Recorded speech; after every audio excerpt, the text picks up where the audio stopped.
Indonesia adalah negara produsen minyak sawit terbesar di dunia. Pada tahun 1970, luas perkebunan sawit yang ada di Indonesia tercatat seluas 133.298 hektar.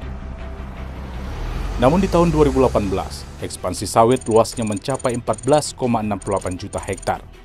Luas lahan sawit terbesar dikuasai oleh perkebunan besar swasta, yakni lebih dari 7,7 juta hektar atau 55% dari total perkebunan sawit di Indonesia. Sawit merupakan salah satu komoditas andalan dan menjadi penyumbang devisa terbesar di Indonesia. Berdasarkan data Kementerian Pertanian tahun 2018, produksi sawit tumbuh 6,85% menjadi 48,48 juta ton dari tahun sebelumnya, dengan total nilai ekspor mencapai 247 triliun rupiah. Jumlah produksi tersebut terdiri atas sawit dari perkebunan rakyat sebesar 16,8 juta ton atau 35%. Perkebunan besar negara 2,49 juta ton atau 5%, dan perkebunan besar swasta 29,39 juta ton atau sebesar 60%. Namun belakangan, ekspansi sawit yang tidak terkendali dan lemahnya tata kelola sawit menyebabkan sejumlah masalah muncul. Mulai dari isu ekonomi, lingkungan, hingga kesejahteraan petani sawit lokal yang menggantungkan hidup dari sawit. Dari sisi ekonomi misalnya, Komisi Pemberantasan Korupsi menduga 40% pengusaha sektor industri kelapa sawit di Indonesia tidak patuh membayar pajak. Data Litbang KPK menyebut potensi pajak yang tidak terpungut oleh pemerintah dalam industri kelapa sawit sekitar 18,13 triliun rupiah pada 2016. Hal ini terjadi dikarenakan tidak adanya payung hukum yang sama antar kementerian terkait, khususnya soal transaksi hak guna usaha. Karena kalau terjadi tumpang tindih lahan, kenapa ada sawit di dalam hutan, di dalam kawasan hutan, atau kawasan lindung? Karena memang tidak transparan. Dan seandainya dia ada di dalam kawasan lindung, apakah bisa pemerintah mengambil pajak dari situ? Karena itu kan basically illegal. Kalau dia ilegal, masa kita mau pajakin? Kondisi ini pun membuat pemerintah pada akhirnya menerbitkan Instruksi Presiden Nomor 8 Tahun 2018 tentang penundaan dan evaluasi perizinan perkebunan kelapa sawit, serta meningkatkan produktivitas perkebunan kelapa sawit yang berlaku selama 3 tahun. Moratorium sawit ini berlaku untuk perizinan baru maupun perizinan yang sudah disetujui secara prinsipal. Tujuannya menekan angka punahnya daerah tutupan hutan, meningkatkan produktivitas sawit di lahan perkebunan yang sudah ada, serta memperbaiki tata kelola perkebunan sawit di Indonesia.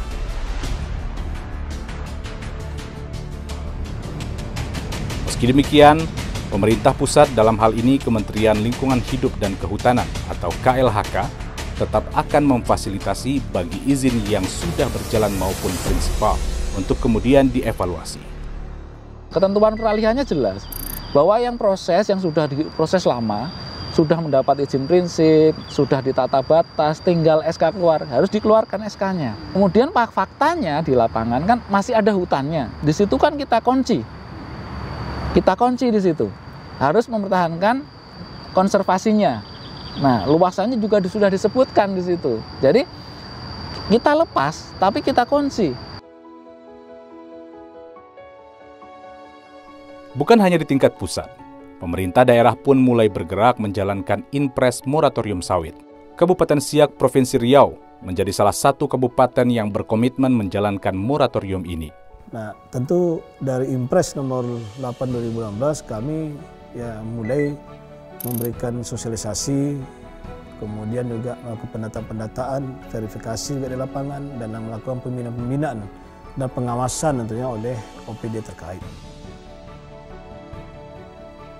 Namun jauh panggang dari api. Itulah situasi yang terjadi pasca moratorium sawit yang diterbitkan Presiden Joko Widodo. Implementasi moratorium tidak berjalan mulus di beberapa wilayah yang selama ini menjadi lokasi perkebunan sawit.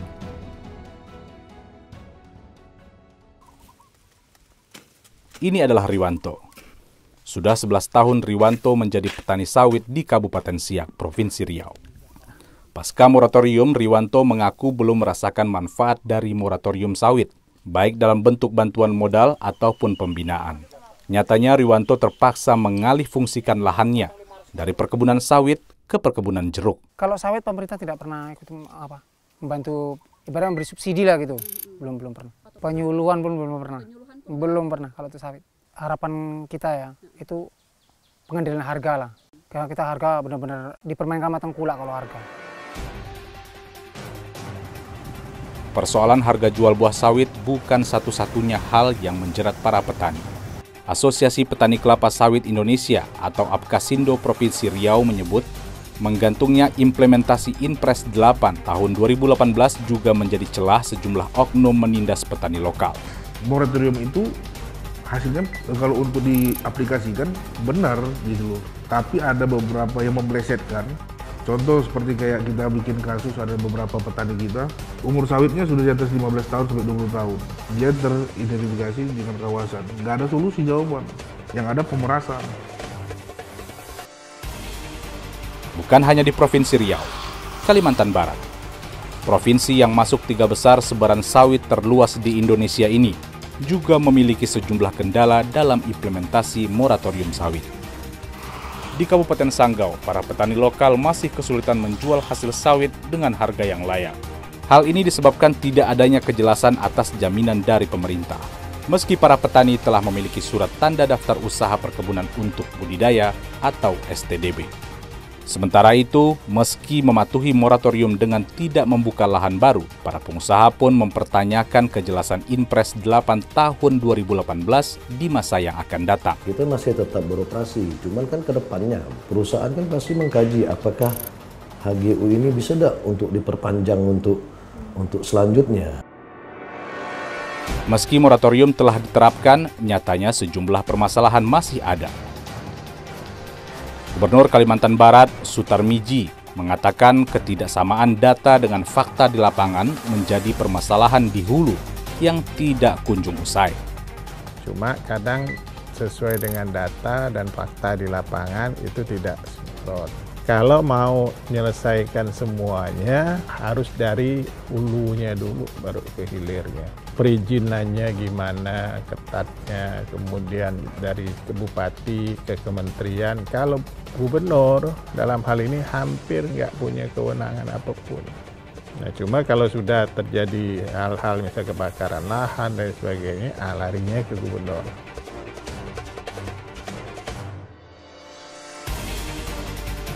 Ya, ekspansi kelapa sawit menjadi salah satu penyebab kebakaran hutan dan lahan di sejumlah daerah.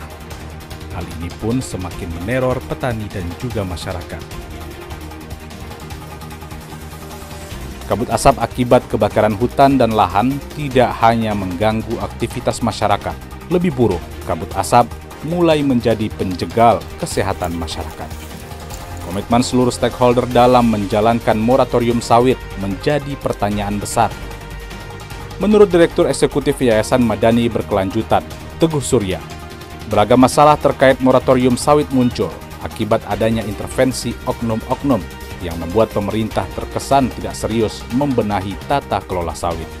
Sudah menjadi rahasia umum bahwasannya banyak pejabat, banyak politisi kita yang duduk di wakil rakyat ya sebagai wakil rakyat, kemudian pejabat-pejabat di kementerian memiliki hubungan erat dengan bisnis sawit.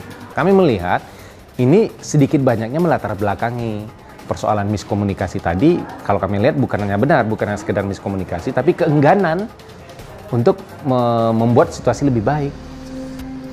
Moratorium sejatinya merupakan peluang baik bagi masyarakat, negara maupun pengusaha untuk bersama-sama memperbaiki tata kelola sawit dan juga kembali melestarikan alam Indonesia yang kaya dan asri. Karena tidak ada kekayaan yang berarti tanpa berdampak positif bagi sekitar.